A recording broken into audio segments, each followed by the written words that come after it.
don't need to be lectured from Washington or Austin about what accountability means. I know I was mayor of this city of over 2.2 million people. Andrea and I were in the phone book.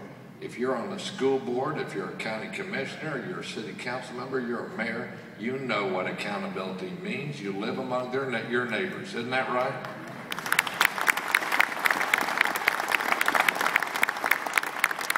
And of course, you know the dilemma that so many people face.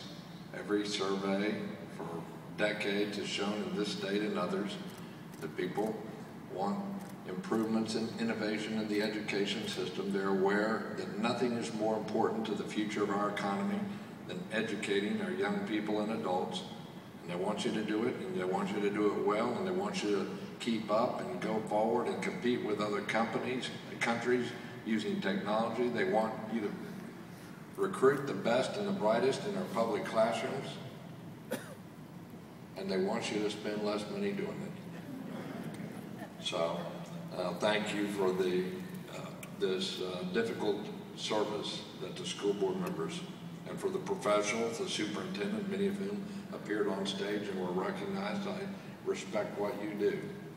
And the reason that I'm here, if I'm blessed by the people of this state to represent all the people, to take office of what the Constitution of the state calls the Chief Executive Officer of the state as governor, there will be no more important priority than public education in this state, and it would be essential that we be partners with the school boards and the superintendent of this state.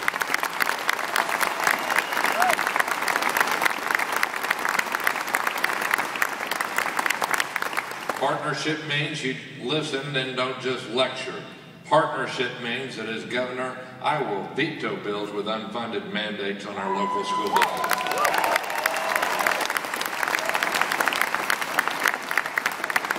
Partnership means that you be used as a resource by local school boards to convene the leadership in local communities to set goals, to let people know that the education of young people is not simply the responsibility of those in the classroom and those in the school board. It's to remind parents that accountability starts with them, because parents are the most important educators in any young person's life.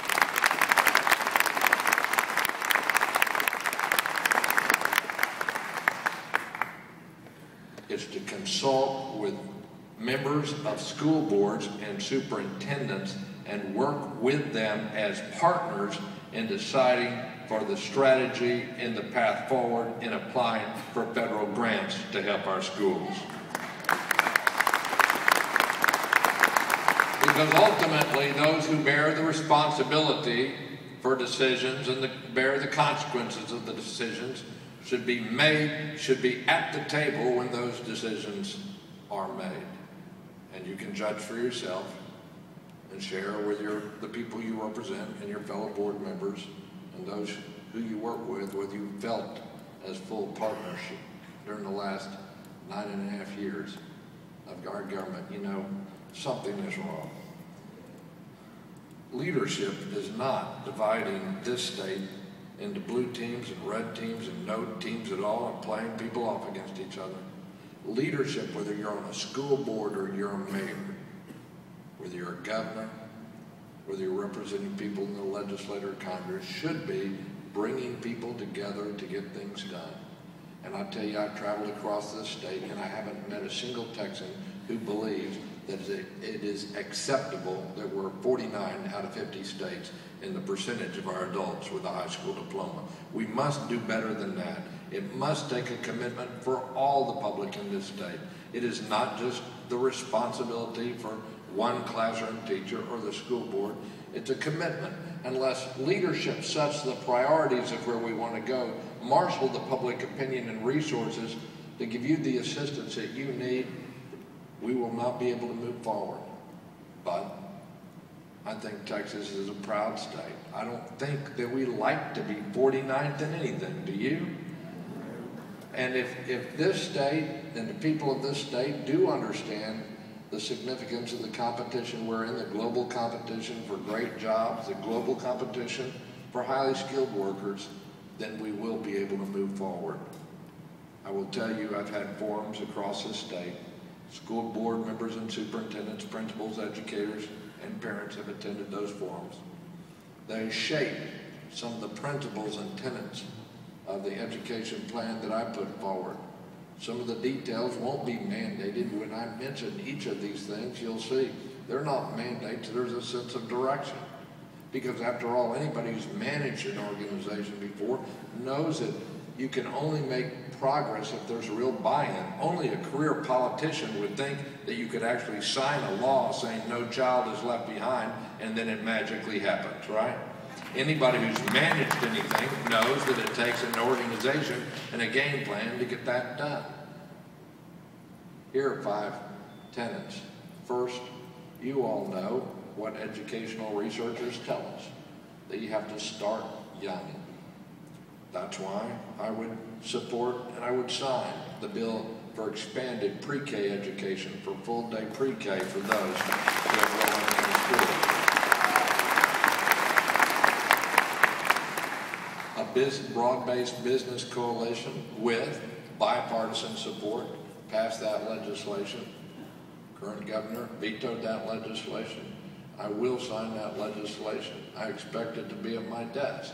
If there's some who say that the idea that you would afford 4-year-olds the opportunity to be prepared before they go to school, programs which have shown marked success and high cost effectiveness, then I'd point you to our neighboring state of Oklahoma. Last I checked, Oklahoma was not a left-wing state, but they have universal pre-K.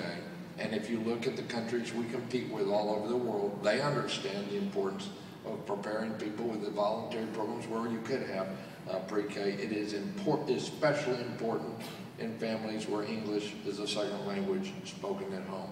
Now look, our kids got to learn English. English is a language of commerce. But we ought to look at it as an asset that we have so many bilingual Texans. Wouldn't it be a great aspiration if 10 or 15 years from now, our goal was that all Texas students could be bilingual with mastery of English and another language.